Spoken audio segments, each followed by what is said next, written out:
राज ठाकरे सोबत राहतील, युती होईल? एकंदरीत स्थानिक स्वराज्य संस्थांच्या निवडणुकीमध्ये आघाडी करण्याचे, युती करण्याचे सर्व अधिकार आम्ही स्थानिक पातळीवर हे दिलेले आहेत. त्यामुळे स्थानिक पातळीवरचे नेते इंडिया अलायन्सच्या मित्रपक्षांशी चर्चा करून तशा प्रकारचा प्रस्ताव सादर करतील. आतापर्यंत निवडणुका जाहीर झालेल्या नसल्यामुळे सर्व आपापल्या पातळीवर, तालुका पातळीवर, जिल्हा पातळीवर युती आघाडीची किंवा स्वबळाची चाचपणी त्या ठिकाणी करत आहे. त्यामुळे येणाऱ्या काळात निवडणुका जाहीर झाल्यानंतर स्थानिक पातळीवर काय प्रस्ताव आहे त्याचा विचार करून याबाबत निर्णय घेण्यात येईल. आणि हे बोगस मतदान काढल्यानंतरच निवडणूक घ्या. निवडणूक आयोगाकडे आम्ही वारंवार गेलेलो आहे. निवडणूक आयोगाकडे वारंवार चर्चा झालेली आहे. निवडणूक आयोगाजवळ डिजिटल वोटर लिस्टच्या अनुषंगानं त्यांच्याजवळ त्याचा पासवर्ड आहे, त्यांच्याजवळ युजर नेम आहे आणि निवडणूक आयोग एका दिवसात, काही मिनिटात, काही सेकंदात हा संपूर्ण महाराष्ट्राचं वोट चोरी जी आहे ती पकडू शकतो. त्यांच्याजवळ तशा प्रकारचा ॲक्सेस आहे आणि तंत्रज्ञानाच्या माध्यमातून AI पण त्यांच्या मदतीला आहे. आणि मुळातच जे सॉफ्टवेअर आहे निवडणूक आयोगाचं, हे या अनुषंगानं डाटा देणारं सॉफ्टवेअर त्यांच्याजवळ उपलब्ध आहे. त्यामुळे त्यांना जर हे करायचं आहे तर ते करण्याकरता त्यांना काही क्षणच लागेल. मात्र मुळात निवडणूक आयोग जे आहे हे कुठेतरी हे कठपुतली हे राज्य सरकार आणि केंद्र सरकारची झालेली आहे. हाच राहुल गांधीचा आणि काँग्रेसचा मूळ आरोप आहे. त्यामुळे त्यांना निवडणुका ह्या फ्री अँड फेअरली घ्यायच्या नाही, हाच मुळात असणारा आमचा आक्षेप आहे.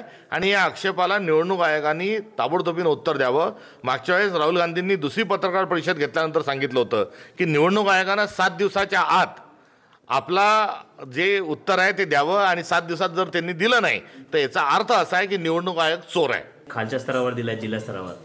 तुमचा देखील निर्णय खालच्या स्तरावर देण्यात आला आहे असं आपण म्हणताय. आता एकनाथ शिंदे, देवेंद्र फडणवीस आणि राष्ट्रवादी याच्यात युती होणार नसल्याची चर्चा ऐकायला मिळते.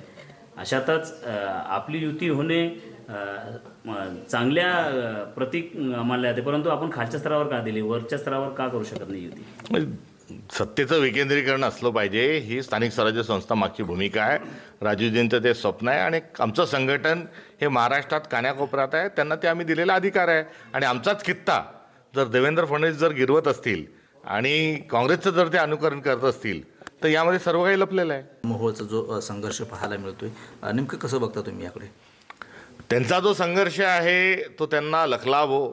गँग ऑफ ट्रिपल इंजिन सरकार आहे, तो खराच संघर्ष आहे का कुठे ही नौटंकी आहे यावर मी भाष्य करणार नाही. मात्र युवक काँग्रेसचे अक्षय जैन आमचे सहकारी आणि महाराष्ट्र प्रदेश काँग्रेस कमिटीचे कोषाध्यक्ष अभय छाजेड या दोघांनी तिथल्या एकंदरीत जैन बोर्डिंगचा जो भ्रष्टाचार बाहेर काढलेला आहे याचा आम्ही शेवट केल्याशिवाय राहणार नाही, एवढं मात्र निश्चित.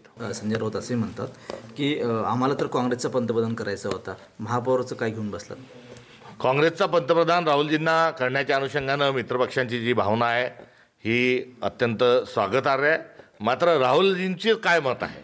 राहुलजींचं मत आहे की या देशामध्ये गुण्यागोविंदांनी सर्व जातीचे, धर्माचे, पंथाचे, भाषांचे लोक एकत्र गुण्यागोविंदांनी नांदावे आणि संविधानाला अभिप्रेत असणारा देश निर्माण व्हावा, ही राहुल गांधींची भावना आहे. आणि या भावनेतून राहुल गांधी हे कार्यरत आहे. त्यामुळे या देशाचा पंतप्रधान होण्याकरता नव्हे तर सामाजिक न्यायाची भूमिका ही घेऊन राहुल गांधी राजकारण करत आहे. ती न्यायाची भूमिका ही मित्रपक्षांनी समजून घेतली पाहिजे, ही देखील आमची काँग्रेस पक्षाची असणारी अपेक्षा आहे. खरगे यांच्याशी बोलतो असं म्हटले. स्वागतार्ह आहे. इंडिया अलायन्सचे ते घटक पक्ष असल्यामुळे जर त्यांची चर्चा होत असेल तर ती आनंदाची बाब आहे. त्यांची त्या पातळीवर चर्चा झाल्यानंतर जी प्रदेशचा जो अभिप्राय आहे तो अभिप्राय देखील आम्ही त्या ठिकाणी निश्चितपणाने नोंदवू. तो घोळ तात्काळ दुरुस्त करावा, त्यानंतरच निवडणुका घ्यावा असे राज ठाकरेंनी म्हटलं होतं. आणि आता होते निवडणूक आयोगाचं फंडामेंटल जे मूलभूत स्वरूपाचं जे कर्तव्य आहे तेच फ्री अँड फेअर इलेक्शन हे आहे. फेअर इलेक्शन म्हणजे काय तर पारदर्शकता असली पाहिजे, त्यामध्ये कुठल्याही प्रकारची चोरी होता कामा नये. मात्र ते फेअर जे आहे हे आता एकदम काळंबेरं त्यामध्ये झालेलं आहे. आणि फेअरिटी जी आहे ही सरकारच्या प्रती निवडणूक आयोगाची आहे. त्यामुळे फेअर निवडणूक आयोग फेअर हे अँड लवली जे आहे हे राज्य सरकार आणि केंद्र सरकारच्या प्रती त्यांचं प्रेम जे आहे, लव जे आहे ते उफळून आलेलं आहे. त्यांचं लोकशाहीच्या अनुषंगानं जे प्रेम आहे किंवा मूलभूत कर्तव्य आहे, वचनबद्धता आहे, कटिबद्धता आहे ती आढळून येत नाही. आणि ती आढळून येत नसल्यामुळे निवडणूक आयोगाचं मुळातच काम हे निवडणुका पारदर्शक पद्धतीने घेणं हे आहे, मोकळ्या वातावरणात घेणं आहे. आणि निवडणूक आयोग जर त्यांचं कर्तव्यच पार पाडत नसेल तर अशा वेळेस भारतामध्ये अराजकता निर्माण करायची आहे का, हाच एक प्रश्न निवडणूक आयोगाच्या प्रती आमचा उपस्थित होतो. जी प्रक्रिया होती ती स्थगित केली, आता असं घोषणा केली सरकारने. मागच्या दिवाळीला लाडकी बहिणीला एवढा उमाळा जो आहे ह्या सरकारला आला होता आणि या दिवाळीला त्या लाडक्या बहिणीचा पूर्ण हा विसर पडलेला आहे. आता ती लाडकी बहीण ही सावत्र या दिवाळीला झालेली आहे आणि पुढच्या दिवाळीला आता ती कोणची बहीण होते हे बघणं आता एक नवीन कुतूहल निर्माण झालेलं आहे. मात्र फडणवीसांना फसवणीस जे आम्ही म्हणतो ते का म्हणतो, ते लाडक्या बहीण योजनेचा एकंदरीत जर प्रवास आपण बघितला तर आपल्या लक्षात आल्याशिवाय राहणार नाही. त्यामुळे हे सुलतान फडणवीस नसून हे सुलतान फसवणीस आहे असं देवेंद्र फडणवीस सरकारच्या बद्दल या ठिकाणी मला म्हणावंसं वाटतं. आणि हा मुद्दा आता कोणी दुसरा पक्ष कॅप्चर करून घेत आहे. राज ठाकरे यांनी तर थेट असा इशारा दिला आहे की आम्ही बोगस मतदान हटल्याशिवाय निवडणूक होऊ देणार नाही. काँग्रेसची काय भूमिका आहे आणि काँग्रेस का याच्यावर बोलत नाही? वोट चोर गद्दी छोड नावाचा नारा यापूर्वीच काँग्रेसने दिलेला आहे. त्यामुळे आमचा निर्वाणीचा इशारा काय आहे आणि मतदार याद्या आणि मतदानाची चोरी हा राजकीय मुद्दा देशभरामध्ये काँग्रेसने केल्यानंतर आता इतर पक्षही जर समांतर स्वरूपामध्ये त्या ठिकाणी आवाज उठवत असतील तर तो त्यांचा त्या ठिकाणी असणारा अधिकार आहे. राहिला निवडणुका होऊ न देणे ही असणारी लोकशाही प्रक्रियेतली असणारी प्रक्रिया आहे. या प्रक्रियेच्या अनुषंगानं आम्ही बोलण्याच्या पूर्वी निवडणूक आयोगाचा कारभार हा वटणीवर आपल्याला सगळ्यांना मिळून आणला पाहिजे. त्यामुळे तो आणण्याकरता आपण सर्वांनी मिळून आपण कशा पद्धतीने उठाव करतो, संघर्ष करतो, हा महत्त्वाचा मुद्दा आहे. अनेक दिवसापासून म्हणजे ते एकत्र येत जरी असले तरी नेहमी एकत्र येताना दिसतात. काय वाटतं की काँग्रेससोबत ठाकरे राहतील? भारत जोडो हा विचार काँग्रेसचा विचार आहे आणि आम्ही तोडो आले नाही, आम्ही फोडो आले नाही, आम्ही काही पक्षही फोडत नाही, कोणाचे घरही आम्ही फोडलेले नाही. त्यामुळे दोन ठाकरे एकत्र जर येत असतील तर यामध्ये भारत जोडोच्या भूमिकेच्या अनुषंगानं आमच्या सदिच्छा शुभेच्छाच आहे. राहिला प्रश्न राजकारणाचा, निवडणुकाचा आणि इंडिया अलायन्सचा, तर अशा प्रकारचा इंडिया अलायन्सकडे कोणता नवीन बुडू येण्याच्या अनुषंगानं अद्यापपर्यंत प्रस्तावच आलेला नाही. त्यामुळे याच्यावर भाष्य करण्याची आवश्यकता नाही. मुंबईसाठी काँग्रेसनं जर वेगळी भूमिका घेतली तर तो त्यांचा पक्षाचा प्रश्न आहे. मात्र लोकशाही वाचवण्यासाठी आमची ही लढाई आहे, काँग्रेसनं समजून घ्यावं. काँग्रेसच्या नेत्यांनी इतिहास समजून घेणं गरजेचं आहे आणि हा जो वाद आहे तो काँग्रेसमधला वाद उघडून आला असेल असं त्यांचं म्हणणं आहे. वाद कुठल्याही प्रकारचा नाही. राहिला इतिहासाचा तर इतिहास तपासून बघितला पाहिजे. कोण कसं केव्हा काय वागलेलं आहे ही भूमिका अत्यंत महत्त्वाची आणि मूलभूत आहे. आणि इतिहास साक्षी आहे की भारतीय जनता पक्ष हा संविधानिक आणि लोकशाही मूल्यांच्या नेहमी विरोधात राहिलेला आहे, बहुजनांच्या विरोधात राहिलेला आहे. आणि भाजपचा इतिहास हा सर्वांनी ध्यानात घेतला पाहिजे. ही त्यांची असणारी जी भावना आहे, भूमिका आहे, ही अत्यंत समर्थनीय आहे.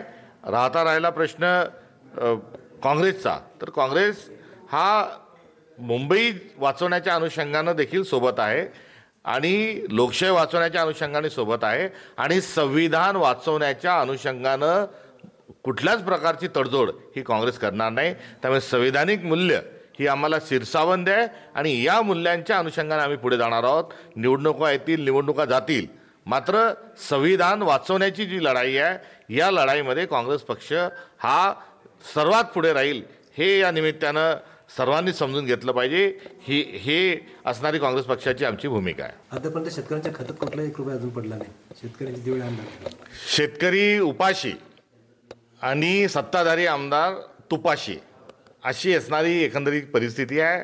आणि ही परिस्थिती या डिफेंडरच्या माध्यमातून जुने जे आमदार होते त्यांना हे 21 डिफेंडर दिलेले आहेत, तर जे पहिल्यांदा निवडून आलेले आहेत त्यांना 5-5 कोटी रुपये दिलेले आहेत. त्यामुळे 270 कोटींची खैरात तिथे वाटण्यात आलेली आहे. 21 डिफेंडरचा भ्रष्टाचार तो झालेला तो वेगळाच आहे, मात्र शेतकऱ्यांच्या कपाळाला या दिवाळीच्या निमित्तानं वाटाण्याच्या अक्षिंता लावलेल्या आहेत हे मात्र खरं आहे. आणि या सरकारची शेतकऱ्यांच्या पाठीशी उभं राहण्याची कुठलीही भूमिका नाही.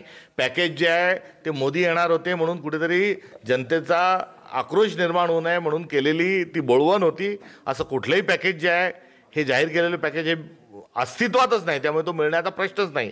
तर दुसरीकडे शक्ती महापीठ नावाचा 88,000 कोटीचा हा रस्ता केला जातो आहे. त्यामुळे हे सरकार कोणाच्या घरी पाणी भरतं आहे आणि हे सरकार कोणासाठी कार्यरत आहे हे आकडेवारी ही अत्यंत बोलकी आहे.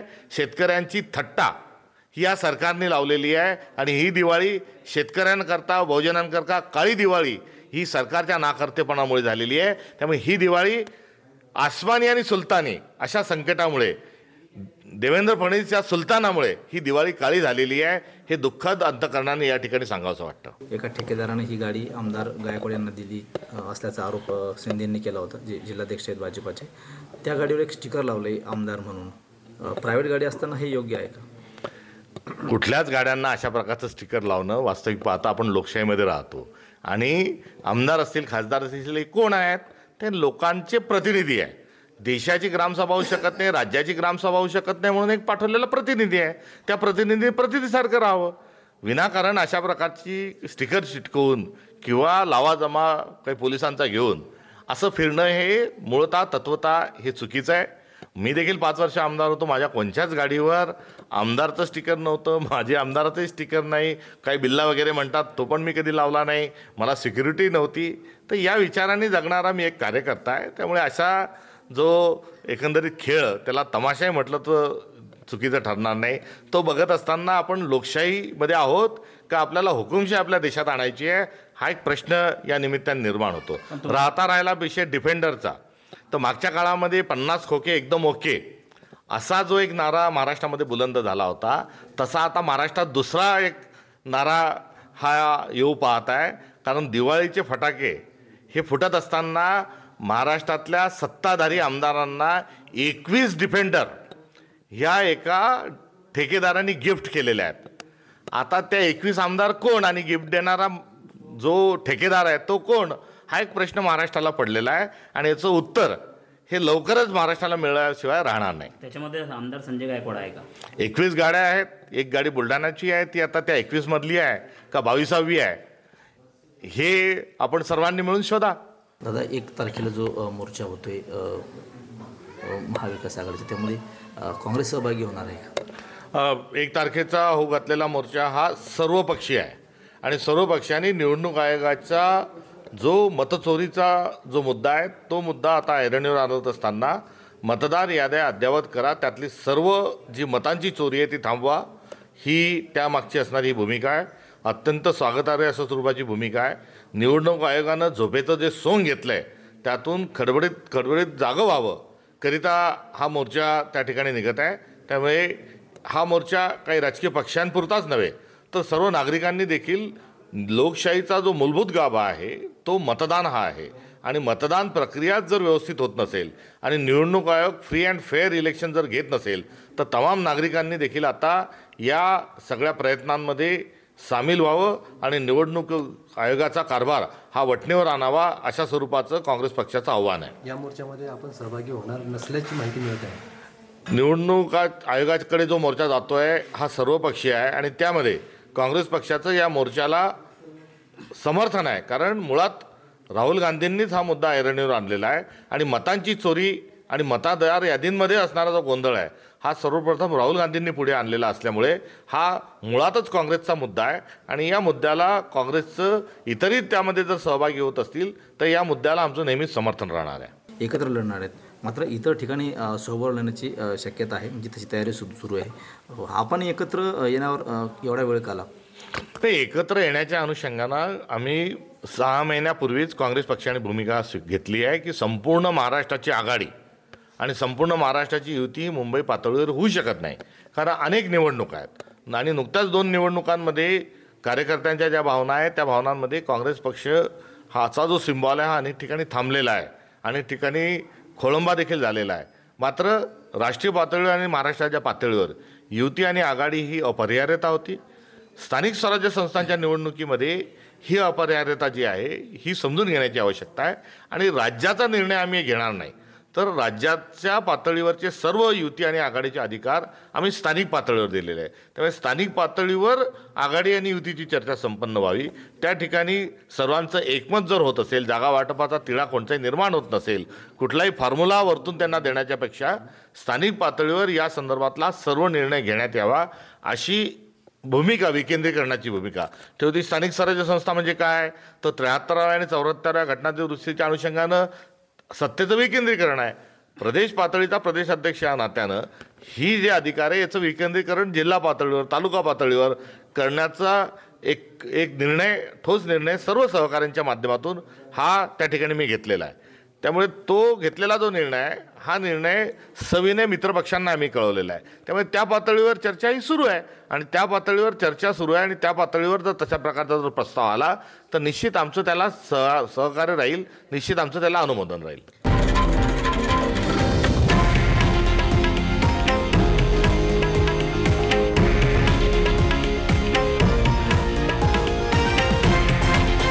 हे आहे देशातील नंबर 1 न्यूज नेटवर्क आणि आपण पाहत आहात TV9 मराठी, एकमेव.